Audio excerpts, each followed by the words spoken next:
ಮಹೋನ್ನತನಾದ ಯೇಸುವಿನ ನಾಮದಲ್ಲಿ ನಿಮ್ಮೆಲ್ಲರಿಗೂ ವಂದನೆಗಳನ್ನ ಸಲ್ಲಿಸುವಂತವನಾಗಿದ್ದೇನೆ. ಯೇಸುವಿನ ನಾಮಕ್ಕೆ ಗಣಮಾನ ಮಹಿಮೆಗಳನ್ನ ನಾನು ಹೃತ್ಪೂರ್ವಕವಾಗಿ ಸಲ್ಲಿಸುವಂತವನಾಗಿದ್ದೇನೆ. ಯೇಸು ಸ್ವಾಮಿ ಶಿಲುಬೆಯ ಮೇಲೆ ಮಾತನಾಡಿದಂತಹ 7 ಮಾತುಗಳಲ್ಲಿ 3ನೆಯ ಮಾತಾಗಿ ನಾನು ಮಾತನಾಡಲಿಕ್ಕೆ ಇಷ್ಟಪಡುವಂತವನಾಗಿದ್ದೇನೆ. 3ನೆಯ ಮಾತನ್ನ ನಾವು ಸತ್ಯವೇದದಲ್ಲಿ ನಾವು ಓದಿಕೊಳ್ಳೋಣ. ಸತ್ಯವೇದ ಯೋಹಾನನ ಪುಸ್ತಕದಲ್ಲಿ 19ನೇ ಅಧ್ಯಾಯದಲ್ಲಿ 26ರಿಂದ 27 ವಚನಗಳನ್ನ ನಾವು ಓದಿಕೊಳ್ಳೋಣ. ಯೇಸು ತನ್ನ ತಾಯಿಯನ್ನು ಹತ್ತಿರದಲ್ಲಿ ನಿಂತಿದ್ದ ತನ್ನ ಪ್ರೀತಿಯ ಶಿಷ್ಯನನ್ನು ನೋಡಿ ತಾಯಿಗೆ, ಅಮ್ಮ, ಇಗೋ ನಿನ್ನ ಮಗನು ಎಂದು ಹೇಳಿದನು. ತರುವಾಯ ಆ ಶಿಷ್ಯನಿಗೆ, ಇಗೋ ನಿನ್ನ ತಾಯಿ ಎಂದು ಹೇಳಿದನು. ಇಲ್ಲಿ ಈ ಮಾತಿನ ಅರ್ಥವನ್ನ ನಾವು ಆಳವಾಗಿ ನೋಡಿದರೆ ಯೇಸು ಸ್ವಾಮಿಯು ಕುಟುಂಬಕ್ಕೆ ಬಹಳ ಪ್ರಾಮುಖ್ಯತೆಯನ್ನು ಕೊಡುವಂತವನಾಗಿ ಇಲ್ಲಿ ತೋರ್ಪಡುತ್ತಾನೆ.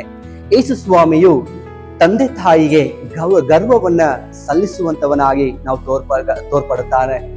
ಯೇಸು ಸ್ವಾಮಿಯು ತಾಯಿಯ ಮೇಲೆ ಇಟ್ಟಿರುವಂತಹ ಪ್ರೀತಿಯನ್ನ ನಾವು ಇಲ್ಲಿ ಕಾಣಬಹುದು. ಯೇಸು ಸ್ವಾಮಿ ತನ್ನ ಕುಟುಂಬವನ್ನ ಎಂದಿಗೂ ಆತನು ಕೈ ಬಿಡುವಂತವನಲ್ಲ ಎಂಬುದನ್ನ ಇಲ್ಲಿ ನಾವು ನೋಡಬಹುದು. ಅದು ಮಾತ್ರವಲ್ಲದೆ ದೇವರ ವಾಕ್ಯದಲ್ಲಿ ಆತನು ಹೇಳುವ ಪ್ರಕಾರ, ನಾನು ನಿನ್ನನ್ನು ಎಂದಿಗೂ ಅನಾಥನಾಗಿ ಬಿಡುವುದಿಲ್ಲ ಎಂಬುದಾಗಿ ಹೇಳಿರುವ ಮಾತನ್ನ ಇಲ್ಲಿ ನಾವು ನೆರವೇರುವಂತದನ್ನ ನಾವು ನೋಡಬಹುದು. ಆತನು ಸಂಬಂಧಗಳಿಗೆ ಬಲು ಪ್ರಾಮುಖ್ಯತೆಯನ್ನ ಕೊಡುವಂತದನ್ನು ಸಹ ನಾವಿಲ್ಲಿ ನಾವು ನೋಡಬಹುದು. ನನ್ನ ಪ್ರೀತಿಯ ದೇವಜನರೇ, ವಾಕ್ಯದಲ್ಲಿ ನಾವು ನೋಡುತ್ತೇವೆ, ತಿಮೋತಿಯ ಪುಸ್ತಕದಲ್ಲಿ, ಯಾವನು ತನ್ನ ಕುಟುಂಬವನ್ನು ಸರಿಯಾಗಿ ಪರಿಪಾಲನೆ ಮಾಡದೆ ಹೋದರೆ, ಯಾವನು ತನ್ನ ಕುಟುಂಬದಲ್ಲಿ ಸರಿಯಾದಂತಹ ಒಂದು ಸಾಕ್ಷಿಯನ್ನ ತಾನು ಕಂಡುಕೊಳ್ಳದೆ ಹೋದರೆ, ತಾನು ದೇವರ ರಾಜ್ಯವನ್ನು, ದೇವರ ಸೇವೆಯನ್ನು ಮಾಡಲಿಕ್ಕೆ ಅವನು ಅರ್ಹನಲ್ಲ ಎಂಬುದಾಗಿ ನಾವು ನೋಡುವಂತವರಾಗಿದ್ದೇವೆ. ಇಲ್ಲಿ ಯೇಸು ಸ್ವಾಮಿಯು ತನ್ನ ಕುಟುಂಬಕ್ಕೆ ಬೇಕಾಗಿರುವಂತ ಎಲ್ಲಾ ಸೌಲಭ್ಯಗಳನ್ನ ಆತನು ಮಾಡಿ ಮುಗಿಸಿದನು. ತನ್ನ ತಾಯಿಗೆ ಬೇಕಾಗಿರುವಂತ ಎಲ್ಲಾ ಕಾರ್ಯಗಳನ್ನು ಸಹ ಆತನು ಒದಗಿಸಿಕೊಟ್ಟನು.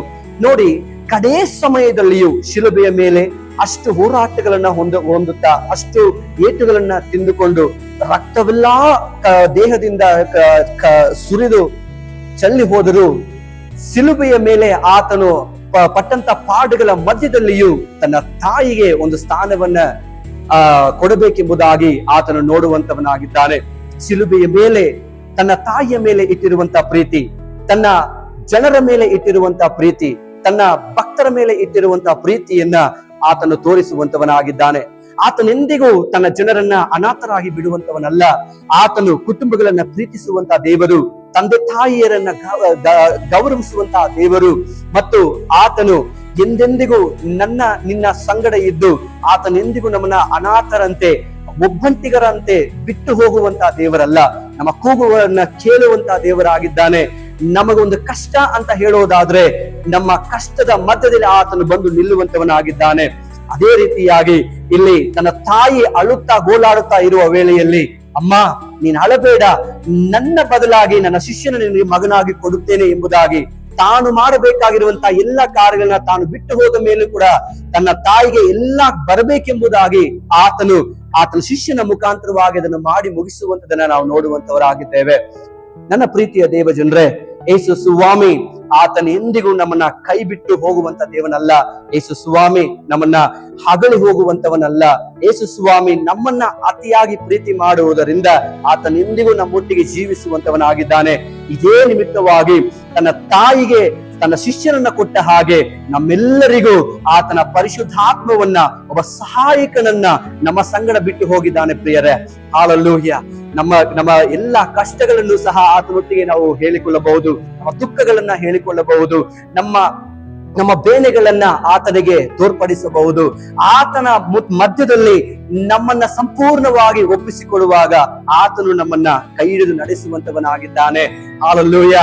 ಶಾದ್ರಾಕ್, ಮೇಷಕ್, ಅಬೇದ್ನೆಗೋ ಕೂಡ ದೇವರ ಸನ್ನಿಧಾನದಲ್ಲಿ ನಿಂತುಕೊಳ್ಳುವ ವೇಳೆಯಲ್ಲಿ ಅವರ ಮಧ್ಯದಲ್ಲಿ ಯೇಸು ಸ್ವಾಮಿ ಬಂದು ನಿಂತರು ಎಂಬುದಾಗಿ ನಾವು ಸತ್ಯವೇದದಲ್ಲಿ ನೋಡುತ್ತೇವೆ. ಹಾಲೆಲೂಯಾ. ದಾವೀದನ ಸನ್ನಿಧಾನದ ಮಧ್ಯದಲ್ಲಿ ಆತನ ಒಂದು ಒಡಂಬಡಿಕೆಯನ್ನ ತಂದು ಆತನ ಆ ವಾಗ್ದಾನಗಳನ್ನು ನೆರವೇರಿಸಿದಂತಹ ದೇವನು, ಆತನು ನಿನ್ನ ದೇವರು, ನನ್ನ ದೇವರಾಗಿದ್ದಾರೆ. ಆತನೆಂದಿಗೂ ನಮ್ಮನ್ನ ಕೈ ಬಿಡುವಂತವನಲ್ಲ. ನಮ್ಮ ಸಂಬಂಧಗಳನ್ನ ದೃಢಪಡಿಸುವಂತಹ ದೇವನು, ಗಂಡ ಹೆಂಡತಿಯ ಸಂಬಂಧಗಳನ್ನ, ತಂದೆ ತಾಯಿಗಳನ್ನ ಸಂಬಂಧಗಳನ್ನ, ತಂದೆ ತಾಯಿ ಮಕ್ಕಳ ಸಂಬಂಧವನ್ನ ಆತನು ದೃಢಪಡಿಸಿ ನಡೆಸುವಂತವನಾಗಿದ್ದಾನೆ. ಹಾಲೆಲೂಯಾ.